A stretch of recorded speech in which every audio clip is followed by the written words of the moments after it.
अगर आपका कोई शुभचिंतक है तो वो है मां बाप, सबके साथ। लेकिन होता क्या है, वो कठोर होते हैं हमारे प्रति। जो भी शुभचिंतक होगा वो कठोर होगा, जिसको शोषण करना होगा वो मृदु होगा। जैसे पड़ोस की आंटी, उनको कोई काम है, और बेटा बबलू कैसे हो बेटा, दिखाई नहीं पड़े, बेटा हमारा आटा लिया देते चक्की से, लो। अब मां इस तरह से नहीं बोलेगी, मां कहेगी बदतमीज, कहां मरा हुआ था। तो अब हम ह्यूमन नेचर है हमारा, तो हमें मां बाप बड़े बुरे लगते हैं। लेकिन सूत्र यही है सर, जो भी आपके प्रति कठोर है वो आपका भला सोचता है, और जो भी आपके प्रति मृदु है, अच्छा बोलता है, आपकी सिर्फ तारीफ करता है, वो आपके शोषण के फिराक में है। किसी की कोई जनरेशन, लोग कहते ना अरे भैया कमा लिए 7 पुस्त खाएगी, हमने तो ना देखा किसी की 7 पुस्तें खाते हुए।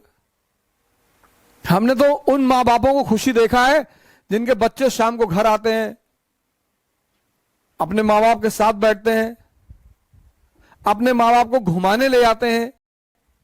हमारी श्रीमती जी के मामा है तो अपने मां बाप को साथ में रखते हैं बैंगलोर। उनके मां बाप से ज्यादा धनी आदमी कौन है सर इस संसार में, जिसकी बुजुर्गियत में बच्चे मोहब्बत करें। छोड़ दें सारी दुनिया किसी के लिए, यह मुनासिब नहीं महत्वाकांक्षी लोगों के लिए। भाई मां बाप तो वही है ना, उनसे ज्यादा प्रेम कौन करेगा। हाँ, वो अगर आपको छोड़ दें तो चिंता का विषय है सर, तब तो दुखी होने का विषय है सर। लड़की ने छोड़ दिया, लड़के ने छोड़ दिया, कोई फर्क नहीं पड़ता सर, अगर महत्वाकांक्षा है। अगर आप खुद को बेवकूफ बना रहे हैं, बहुत फर्क पड़ता है सर।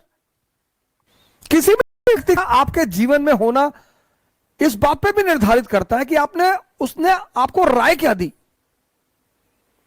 और 2-3 लोगों से तो बहुत बच के रहिए। एक, जो आपके घर के खिलाफ आपको बताते हैं तुम्हारी मम्मी को ऐसा नहीं करना चाहिए। अरे मम्मी है यार, क्यों नहीं करना चाहिए, करना चाहिए।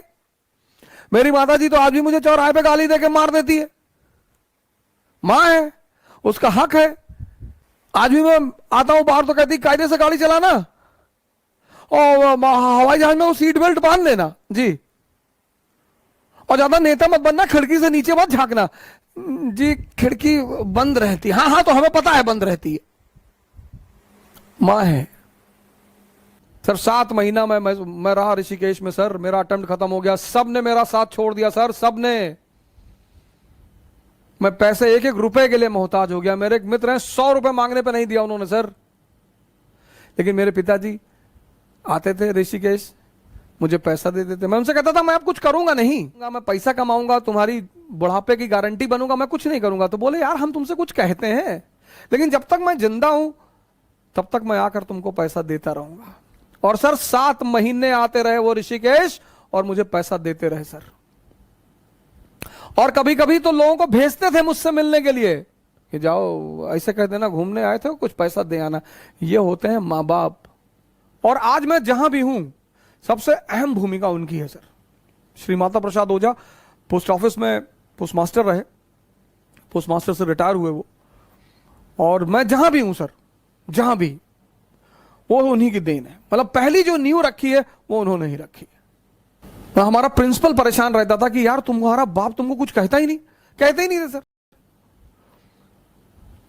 प्रिंसिपल के सामने डांट देते थे, जैसे अगर कोई बात होती थी बुलाते थे प्रिंसिपल, तो उनके सामने डांट देते थे, बदतमीजी करते हो स्कूल में, नालायक कहेंगे, भागो यहां से। फिर कहते थे लड़का है साहब, फिर बाहर निकल के हमसे कहते थे कि पागल है तुम्हारा प्रिंसिपल।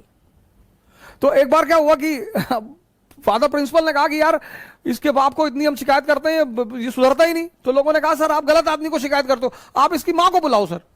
तो उन्होंने हमारी मां को बुलाया, माता जी ने ऑफिस में ही मारना शुरू कर दिया। तो प्रिंसिपल को लगा कि हाँ हाँ यार पहले हम गलत आदमी को बुला रहे थे। वो मां बाप तो कभी गलत नहीं होते, और जो मां बाप की बात नहीं मानते वो शैतान है, शैतान। लेकिन हाँ कभी कभी ऐसा होता है कि मां बाप हमें समझ नहीं पाते, तो लड़ने की क्या जरूरत है सर। मां बाप से नहीं लड़ा जा सकता सर, कभी नहीं लड़ा जा सकता।